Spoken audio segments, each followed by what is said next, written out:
Story time, let's get ready with Fergie and friends. With Fergie and friends. Oh, you're just a wonder. Natalie, thank you so much, honestly, for doing this. So kind, and I love the story. Bless you. So over to you guys. So we've chosen one of our favourite books of all time. It's called Lost and Found by Oliver Jeffers. We love it, don't we? And it's been made into an animation, which is absolutely beautiful. Once there was a boy, and one day he found a penguin at his door. The boy didn't know where it had come from, but it began to follow him everywhere. The penguin looked sad, and the boy thought it must be lost. So the boy decided to help the penguin find its way home. He checked in the Lost and Found office, but no one was missing a penguin. He asked some birds if they knew where the penguin came from, but they ignored him. Some birds are like that. The boy asked his duck, but the duck floated away. He didn't know. That night, the boy couldn't sleep for disappointment. He wanted to help the penguin, but he didn't know how. The next morning, he discovered that penguins come from the South Pole. But how would he get there?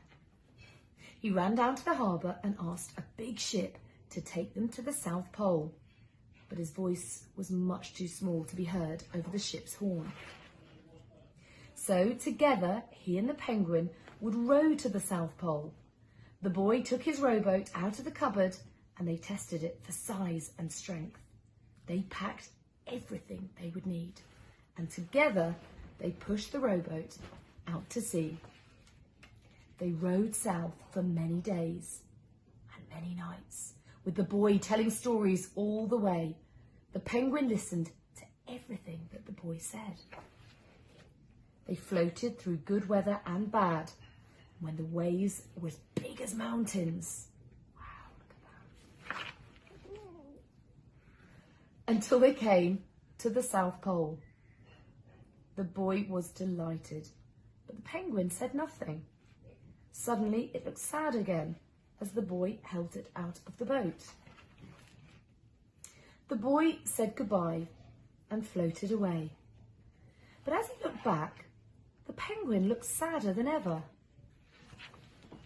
It felt strange to be on his own, and the more he thought, the more he realised he was making a big mistake. The penguin wasn't lost, he was just lonely. Oh. Quickly, he turned the boat around and headed back to the South Pole as fast as he could. At last, he reached the pole again, but where was the penguin? The boy searched and searched, but he was nowhere to be found. How does he know? How does he know? How does he know he doesn't miss his penguin? Well, let's wait and see. Because penguins are nice.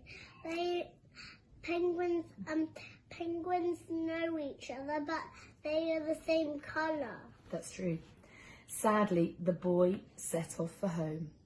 There was no point telling stories because there was no one to listen to them except the wind and the waves. But then the boy saw something in the water ahead of him. Closer and closer he got until he could see. The penguin! Look. And so the boy and his friend went home together, talking of wonderful things all the way. Mummy, look.